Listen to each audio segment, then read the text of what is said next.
નમસ્કાર. આજે Morbi ward number 6 ના ભાજપાના વિજેતા એવા કોર્પોરેટર જે સ્થાનિક સ્વરાજની ચૂંટણીમાં જેમનો વિજય થયો છે એવા કેયુરભાઈ પંડ્યા આપણી સાથે જોડાયેલા છે. આજની ચર્ચા આપણે કેયુરભાઈ પંડ્યા સાથે કરવાની છે. તો કેયુરભાઈ પંડ્યા, સૌ પ્રથમ તમારો ખૂબ ખૂબ આભાર છે કે તમે કોર્પોરેટર બની ગયા છો. તો આ પ્રશ્નોત્તરી ચાલુ જ કરી દઈ કારણ કે સમય ઓછો છે. તો આ સફર તમારા માટે કેવો રહ્યો? સૌ પ્રથમ તો મોરબી ન્યૂઝ નેટવર્કનો ખૂબ ખૂબ આભાર કે જેમણે મને મોકો આપ્યો, આ પોડકાસ્ટમાં આમંત્રણ આપ્યું અને મારું પોડકાસ્ટ કર્યું એ બદલ મોરબી ન્યૂઝ નેટવર્કની પૂરી ટીમનો ખૂબ ખૂબ આભાર. કોર્પોરેટરની મારી સફરની તમને વાત કરું તો સૌ પ્રથમ તો ભારતીય જનતા પાર્ટીના શીર્ષ નેતૃત્વ કે જેમણે મારા જેવા સામાન્ય કાર્યકર્તા ઉપર વિશ્વાસ મૂક્યો અને મને મોરબી મહાનગરપાલિકાની મોરબી મહાનગરપાલિકા સૌ પ્રથમ વખત બની છે એમાં ચૂંટણી લડવા માટેનો જે મને મોકો આપ્યો એ ભારતીય જનતા પાર્ટીમાં જ શક્ય છે કે મારા જેવા કાર્યકર્તા જેમનું કોઈ પણ પ્રકારનું કાંઈ પણ રાજકીય બેકગ્રાઉન્ડ નથી તેમ છતાં પણ પાયાના કાર્યકર્તા તરીકે મારા ઉપર વિશ્વાસ મૂકી અને શીર્ષ નેતૃત્વએ મારા ઉપર જે વિશ્વાસ મૂકીને મને ટિકિટ આપી એ બદલ ભારતીય જનતા પાર્ટીનો ખૂબ ખૂબ આભાર. અને મારા વોર્ડમાં વસતી જનતા કે જેમણે મને ખૂબ સારો પ્રેમ આપી અને જીતાડ્યો એ બદલ તમામ મતદારોનો પણ ખૂબ ખૂબ આભાર. વાહ. તો હવે ચૂંટણી તો તમે જીતી ગયા છો, તો ચૂંટણી જીત્યા પછીનો તમારો પહેલો વિચાર તમારા મગજમાં શું આવ્યો હતો? ચૂંટણી જીત્યા પછીના સૌથી પહેલા વિચારની વાત કરું તો એક જવાબદારી વધતી જાય છે. તમે ચૂંટણી જીતો એટલે લોકો દ્વારા જે પ્રેમ મને અને અમારી પૂરી પેનલને આપવામાં આવ્યો છે એનાથી અમારી જવાબદારી જે હતી એના કરતાં પણ ડબલ થઈ ગઈ છે. અને લોકોનો આ પ્રેમ ન તૂટે એના માટે જે કોઈ પણ કામો અમારા દ્વારા કરવામાં આવશે અને લોકોની જે કોઈ અમારા ઉપર અપેક્ષા છે તે તમામ અપેક્ષાઓ અમારા દ્વારા પૂરી પ્રયત્ન કરવામાં આવશે કે બધી અપેક્ષાઓ પૂરી થાય, લોકોના કામ પૂરા થાય, એ બધું કામ અમે કરીશું. વાહ, બહુ ખૂબ મહત્વની વાત કરી. હવે આ ચૂંટણી જીતા, પણ ચૂંટણી જીત્યા પહેલાના તમારા કોઈ એવી મુશ્કેલ પળ તમને યાદ આવતી હોય કે જે જણાવવા માંગતા હોય? મુશ્કેલ પડો એક બે હતી. ચૂંટણીના દિવસે, ચૂંટણીના કેમ્પેન દરમિયાન એવી કોઈ મુશ્કેલી અમને નહોતી નડી, પણ ચૂંટણીના દિવસે એક વખત તો અમે ચારે ચાર જે અમારી પેનલ હતી તે ચારે ચાર અમે કાઉન્સિલરો પહેલી વખત ચૂંટણી લડી રહ્યા હતા. એટલે સૌ પ્રથમ વખત અમારું એક બૂથ ઉપરનું ઈવીએમ કે જે સંપૂર્ણ આપણું બૂથ હતું કે જ્યાંના મતદારો આપણા જ કહી શકીએ એ રીતે હતા, એ જગ્યાએ સૌ પ્રથમ કોક એરરના કારણે 15 મિનિટ સુધી સૌ પ્રથમ ઈવીએમ મશીન બગડી ગયું હતું. પછી અમે ફરિયાદ કરી તો ત્યારબાદ પાછું વ્યવસ્થિત ચાલુ થઈ ગયું. વળી 15-20 મિનિટનો બ્રેક આવ્યો અને પછી મશીન જ બદલાવવું પડ્યું. એટલે એક બૂથ ઉપર 1 કલાક જેટલો સમય અમારો ખરાબ થયો હતો અને લોકો પણ પરેશાન થયા હતા. એક તો ગરમીનો સમય હતો અને 12-1 વાગ્યાના સમયગાળા દરમિયાન આવો બનાવ બન્યો. પછી તેમ છતાં પણ લોકોએ અમને જે પ્રેમ આપ્યો, પછી પાછા 2-3 વાગ્યે અમે એ લોકોને કહેવા ગયા, જે લોકો પાછા ગયા હતા મશીનની ટેકનિકલ એરરના કારણે મશીન બદલાવવું પડ્યું, 1-1.5 કલાક જેવો અમારો સમય બગડ્યો હતો એ દરમિયાન. પણ એ લોકોને અમે ઘરે ઘરે કહેવા ગયા અને પાછા મત દેવા બોલાવ્યા તો બધા ઘરેથી પાછા મત દેવા આવ્યા અને અમને પૂરો સાથ સહકાર આપ્યો અને અમારા ઉપર પ્રેમ વરસાવ્યો. એ બદલ સમગ્ર જનતાનો પણ તે બૂથના ખૂબ આભાર વ્યક્ત કરી છે. તો એમ કહી શકાય કે તમારા પર જનતાનો પ્રેમ અને વિશ્વાસ અતૂટ હતો.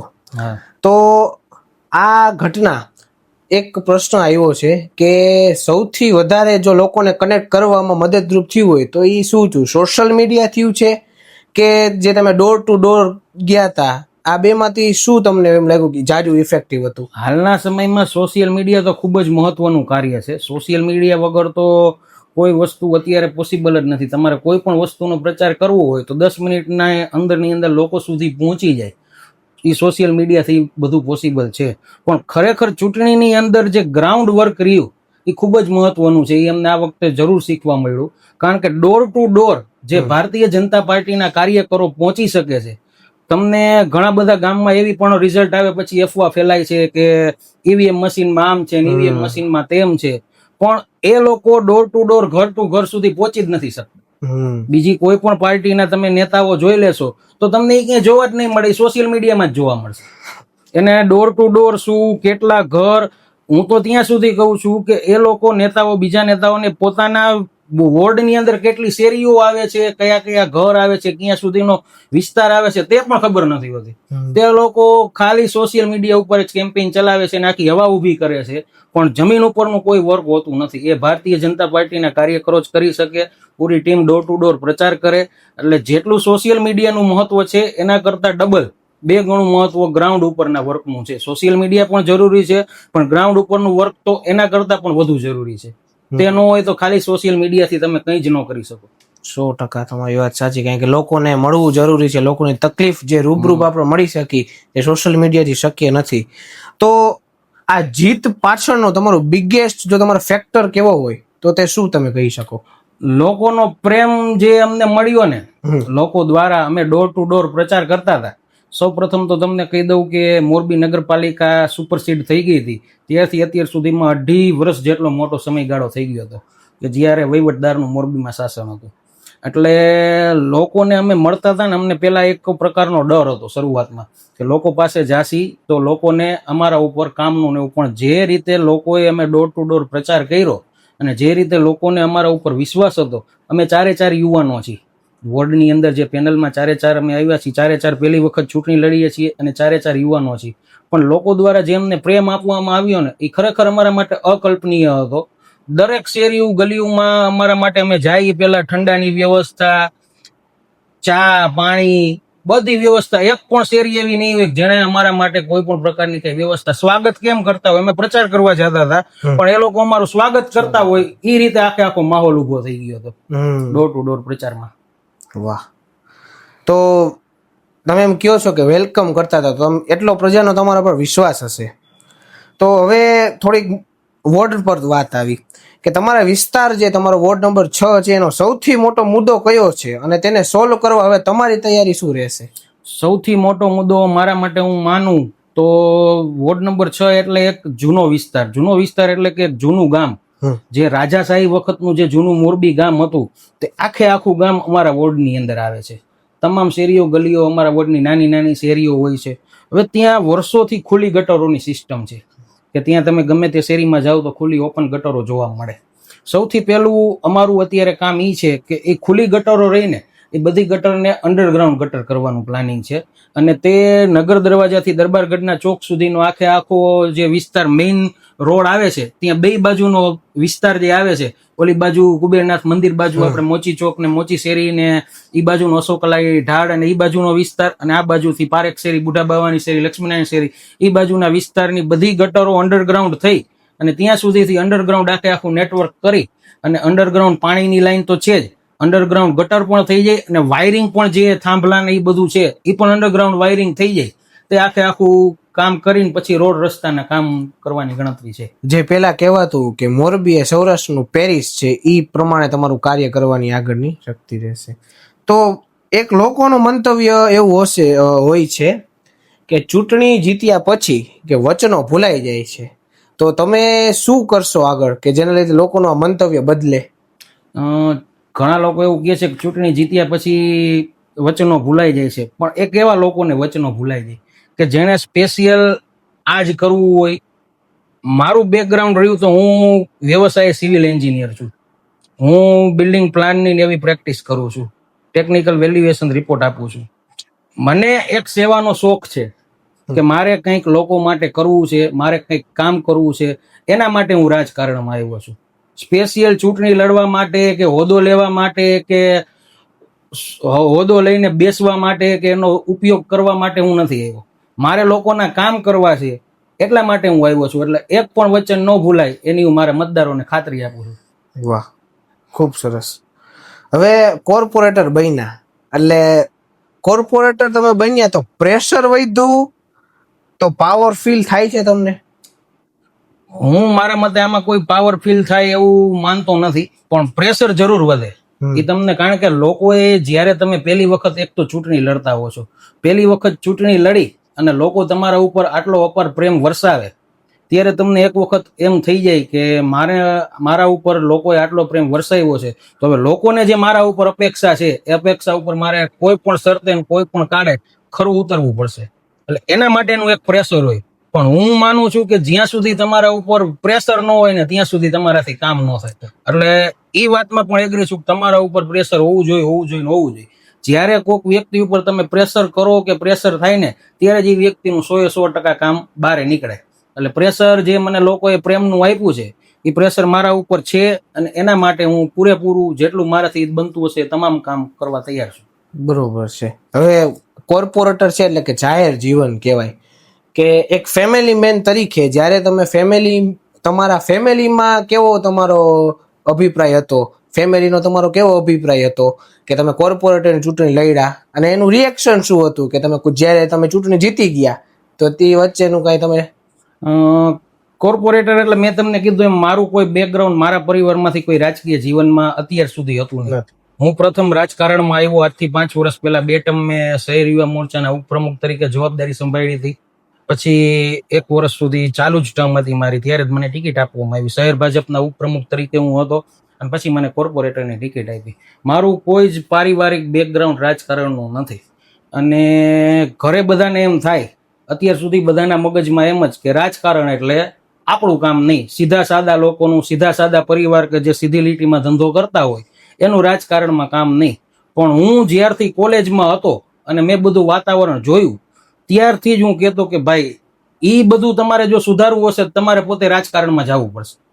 મારા મમ્મીને ખુદને તમે જેમ કીધું ફેમિલીમાં કોઈ, મારા મમ્મી ખુદ એમ કહે કે બેટા આમાં આપણું કામ નથી, આપણે રાજકારણમાં નથી જવું. પણ હું મારા મમ્મીને સમજાવું, એ સમજી ગયા કે મમ્મી જો આપણે રાજકારણ સુધારવું હશે તો આપણે આમાં ઉતરવું પડશે. સારા લોકો આમાં જાશે તો જ રાજકારણ સુધરશે અને તો જ રાજકારણમાં વ્યવસ્થિત લોકો, જે ભારતીય જનતા પાર્ટીએ આ વખતે પ્રયત્ન કર્યો કે 52 માંથી મને ખબર છે ત્યાં સુધી લગભગ 40 લોકો એવા છે કે જે 50 વર્ષથી નીચેના છે. નવા ચહેરા છે અને 45 જેવા તો નવા ચહેરા, સાવ પ્રથમ વખત ચૂંટણી લડતા હોય એવા 40 થી 45. એટલે ભારતીય જનતા પાર્ટી પક્ષ પણ એવું ઈચ્છે છે કે સારા લોકો, સ્વચ્છ લોકો, યુવા લોકો, શિક્ષિત લોકો આ ક્ષેત્રમાં આવે અને લોકોનું ભલું કરે. 100% તમારી વાત. કારણ કે ભારતીય જનતા પાર્ટી આજ ફરી એવું બધે કર્યું છે કે નવા ચહેરાઓને અને યુવાનોને વધુ તક આપી છે, કારણ કે યુવાન સમજી શકે. તો એક લાઈનમાં તમે તમારા વોર્ડમાં તમારું વિઝન શું છે? મારા મત મુજબ એક લાઈનમાં તમે જો મને કહો તો હું મારો વિસ્તાર, મેં તમને કીધું એમ જૂનો રાજા સાહેબ વખતનો વિસ્તાર છે. એટલે હેરિટેજ વોર્ડ નંબર 6 એટલે લોકો એમ કહેવા જોઈએ હેરિટેજ વોર્ડ. ત્યાંના રસ્તા, ત્યાં જે દરબાર ગઢ રહ્યો ઈ, મણિમંદિર રહ્યું તે, ગ્રીન ચોક, નગર દરવાજો, આ બધું અમારા વોર્ડમાં આવે છે. આ બધું એવી રીતે ડેવલપમેન્ટ કરવું છે, લાઇટિંગ, આખી બજાર, કે હેરિટેજ વોર્ડ તરીકે આખું મોરબી મ્યુનિસિપલ કોર્પોરેશનમાં વિકાસ થાય એમ. હવે કેમ્પેન દરમિયાન ઘણી ઘટનાઓ થતી હોય. હવે કેમ્પેન દરમિયાન કોઈ એવી ઘટના યાદ આવે છે કે જે તમે ન ભૂલી શકતા હોય એવું? કેમ્પેન દરમિયાન નહીં, પણ ચૂંટણીનો જે દિવસ હતો, એટલે એક રીતે કેમ્પેન જ કહેવાય. ચૂંટણીનો જે દિવસ હતો એ દિવસે બપોરે 3 વાગ્યે અમે સવારથી અમારી મહેનત ચાલુ હતી કે જેટલું બને એટલું મતદાન થાય. મારા અંદાજ મુજબ મને ગણતરી હતી, મને પર્સનલ ગણતરી હતી કે SIR ની કામગીરી પૂર્ણ થઈ ગઈ છે, એટલે મિનિમમ આપણા વોર્ડની અંદર 70 થી 75% મતદાન થવું જોઈએ. મિનિમમ 70%, મેક્સિમમ 75% નું મતદાન કરાવવાની ગણતરી હતી.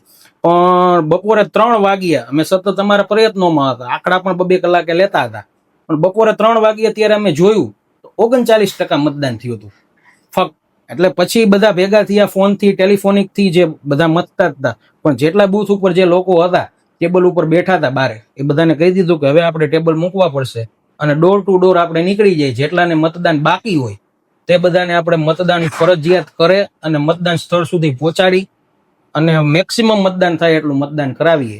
જેનું પરિણામ છે કે છેલ્લી 2 કલાકની અંદર 3:30 વાગ્યાથી અમે મહેનત ચાલુ કરી અને ઓછામાં ઓછું 25% જેટલું મતદાન વધ્યું. અમારે છેલ્લે 3 વાગે 39% જેવું મતદાન હતું અને 6 વાગ્યા સાંજે ત્યારે 63 થી 64% જેવું મતદાન થયું. પણ તે પણ મારા અંદાજ મુજબ 10% ઓછું થયું છે.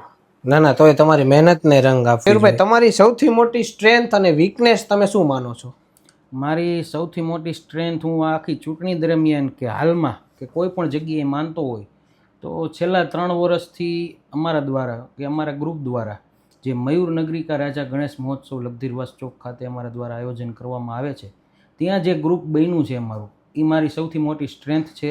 અને તે આખું ગ્રુપ જે મયુરનગરી કા રાજા ગણેશ મહોત્સવનું ગ્રુપ હતું, તે આખું ગ્રુપ અમને આખા કેમ્પેઇન દરમિયાન, આખી ચૂંટણી દરમિયાન ખૂબ જ તન મન ને ધનથી અમારી સાથે રહ્યું, ખૂબ કામ આવ્યું. એ મારી સૌથી મોટી સ્ટ્રેન્થ હું મારી માનું છું. કોઈ એવી ભૂલ જે તમને ઘણું બધું શીખવી ગઈ હોય આ કેમ્પેઇન કે આ ચૂંટણી દરમિયાન? સૌથી મોટી ભૂલ મેં તમને જે અત્યારે કીધું, આની પહેલાં આપણે વાત થઈ એ દરમિયાન, મને મારી એક જ ભૂલ લાગે છે. ભલે અમને પરિણામ પોઝિટિવ જ મળ્યું ને અમે જંગી બહુમતીથી જીતા, પણ જે મતદાન થયું 64% અમારું, એ મને થોડુંક ઓછું લાગે છે કે આવતી વખતેની આવનારી ચૂંટણીઓમાં હવે એ ખાસ ધ્યાન રાખશું કે કેવી રીતે આપણે 70+ કે 70+ વાળી મતદાનમાં પહોંચી શકીએ. એ મને મારી ભૂલ લાગે છે. બરોબર. તમે ડિસિઝન જ્યારે લ્યો છો કોઈ પણ બાબતનું, ત્યારે તમારા હૃદયથી તમે વિચારો છો, લાગણીઓથી વિચારો છો કે પછી બુદ્ધિ ને મગજથી વિચારો છો? બંને રીતે વિચારવું પડે. ખાલી હૃદયથી વિચારીએ તો પણ ન ચાલે, ને ખાલી બુદ્ધિ ને દિમાગથી પણ વિચારીએ તો ન ચાલે. એટલે હું જે કાંઈ પણ નિર્ણય લઉં છું એ બુદ્ધિ અને દિમાગથી બંનેથી લઉં છું. તમારા જીવનનો અલ્ટિમેટ ગોલ શું છે? ગોલ રાજકારણની અંદર હું કોઈ ગોલ સેટ કરવા નથી આવ્યો. પહેલાં મેં તમને કીધું એમ, મારે વ્યવસ્થિત ધંધો મારો સેટ છે. મારે કોઈ પ્રકારનું કાંઈ એવું નથી કે હું રાજકારણમાંથી વાં પહોંચી જાઉં, ત્યાં પહોંચી જાઉં. મને એક પ્રકારનો શોખ છે કે લોકોના કામ મારાથી કેવી રીતે થાય, સમાજ સેવા મારાથી કેવી રીતે થાય, લોકોને કોઈ પણ પ્રકારની કાંઈ પણ પરેશાની ન આવવી જોઈએ, એ પ્રકારનો એક શોખ છે મારે. એના માટે હું રાજકારણમાં આવ્યો છું અને એના માટે હું ચૂંટણી લડ્યો છું. એટલે એવો કોઈ ગોલ નથી કે મને આ પદ મળી જાય કે ઓલું મળી જાય. મને જે આપ્યું છે પાર્ટીએ એ ઘણું બધું આપી દીધું છે. બસ હવે મારે લોકોના કામ કરવા છે, એક જ ગોલ છે મારો. જો તમને તમારા નાના વય એટલે કે તમારા બાળપણમાં તમને જો પોતાને સલાહ દેવી હોય તો તમે શું સલાહ આપશો? મને મારી જાતને એટલો કેપેબલ નથી માનતો કે હું કોઈને એવી સલાહ આપી શકું, પણ એક વસ્તુ ચોક્કસથી કહીશ. એક યુવા તરીકે મારી ઉંમર પણ અત્યારે 31 વર્ષ જ છે, એટલે લોકોને હું એમ કહેવા માંગુ છું, ઘણા લોકોને રાજકારણમાં આવવું હોય છે, મેં તમને કીધું એમ, પણ એમના ઘરેથી એમ કહે છે કે રાજકારણમાં બેટા આપણું કામ નહીં. પણ જેટલા યુવા શિક્ષિત લોકો રાજકારણમાં જોડાશે એટલું જ લોકોનું સારું કામ થશે. અને ભારતીય જનતા પાર્ટી અત્યારે યુવાનોને શિક્ષિતોને જ આગળ વધારે છે. તો તમામ યુવાનોને હું કહેવા માંગુ છું કે ભારતીય જનતા પાર્ટીમાં જોડાવ, યુવા મોરચામાં સૌ પ્રથમ જોડાવ અને કાર્યકર્તા તરીકે જોડાવ અને તમારું એક રાજકીય તમારું સ્ટાર્ટઅપ કરો. એક લાઇનમાં કેયુરભાઈ પંડ્યાની શું ઓળખ છે? મારી કોઈ એવી ઓળખ નથી. મને મારી રીતે મોરબીનો એક સામાન્ય કાર્યકર્તા જ માનું છું અને સામાન્ય કાર્યકર્તા તરીકે જ રહેવા માંગુ છું. તમારો કોઈ ફેવરેટ ભોજન અથવા તો કોઈ મોરબીમાં ફેવરેટ ફરવાની સ્થળ કોઈ? ફેવરિટ તમે નાસ્તો કયો તો મોરબીમાં હું એવી જગ્યાએથી આવું છું કે જ્યાં ભૂંગળા બટેકા ફૂલ ફેમસ છે નાસ્તામાં. એટલે ભૂંગળા બટેકા ફેવરિટ નાસ્તો. અને તમે ફેવરિટ પ્લેસ કયો તો ઉનાળાની અંદર તમે પુલ ઉપર બેઠા હોય અને ગોલો ખાતા હોય તો એના જેવી તમને મજા ક્યાંય ન આવે. ફેવરિટ પ્લેસ પુલ ઉપર બેઠા બેઠા ગોલો ખાવ એટલે સૌથી જાજી મજા આવે. સુખ ને સુરત છે, ગોલાની તો મોજ જ અલગ છે યાર. તો આજ સાથે આ ચર્ચાનો હવે અંત લાવીએ, કારણ કે સમય થોડોક મર્યાદિત છે, કેયુરભાઈને કામ છે. તો આવી જ ચર્ચા માટે ફોલો કરતા રહ્યો મોરબી ન્યૂઝ નેટવર્કને. હું છું તમારી સાથે શિવમ જાની.